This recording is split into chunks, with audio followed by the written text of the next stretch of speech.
So I don't have an issue with Brock Bowers going to the Raiders, but didn't you just take Michael Mayer? I mean, unless you're going to run two tight end sets, I mean, that's a big possibility. You're going to start running a lot of 12 and 13 personnel. And I guess that could make sense. You got Hunter Renfrow. Devontae Adams is still there. I don't know who your number two guy is, but I guess it's Brock Bowers. I mean, the funny part about this was that a couple seasons ago, we were debating who the best tight end was. Was it Michael Mayer? Was it Brock Bowers in college? Since like these two were freshman phenoms, like these two were tight end phenoms coming out of high school and going into college, and they had successful careers. Now they're on the same team. That's pretty good. And I like Michael Mayer. I think Michael Mayer has a lot of upside to his game, provided if he has the right freaking quarterback to throw him the football. Well, now you got Brock Bowers going to the Raiders. And again, I like Brock Bowers. He's, in my opinion, I think he's arguably the best available prospect on the board here. But this is one of those situations where it's kind of like, did you pick him because he was the best available prospect on your board, or did you pick him because you were desperate? You were trying to see if you can try to find a quarterback. Maybe you were trying to trade up. Nobody took any of your offers and you said, fuck it, let's just take the best available player on the board. So I don't know. Like, you got the Broncos taking the J.J. McCarthy, and I don't know what the fuck is going on with my video with J.J. McCarthy. Is going all over the place.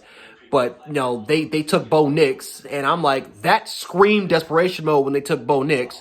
The Vikings took J.J. McCarthy, and it's kind of like it's not that much of a surprise here. I'm just shocked the Vikings didn't really try to do anything in their power to try to get that number 3 overall pick and take Drake May.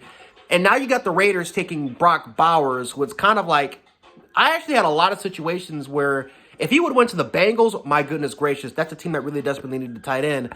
I don't know if the Raiders desperately needed it, but who knows? Maybe they're going to go 12 personnel. Maybe that's what Pierce wants to do. He wants to run a little bit more two tight end sets, 12, 13 guy personnel sets. Maybe he wants to establish a little bit more of in the run game.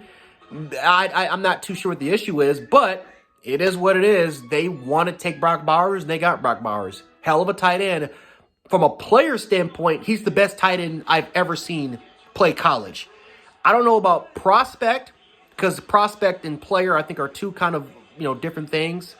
You look at guys like Vernon Davis, you look at guys like Kyle Pitts, you're talking about absolute freaks to play the position. But in terms of what his productivity was in college, he's the best tight end ever. So Brock Bowers and Michael Mayer, two of arguably the best tight ends in the 21st century, are playing in college, are playing together. So should be fun, but obviously you got to get the right quarterback to throw in the football, and obviously Aiden O'Connell, I just don't think is that guy. So we'll see what happens. I think Gardner Minshew's also there as well, so Gardner Minshew can go out there and try to compete for the job, and he'll probably win it. Wouldn't be shocked.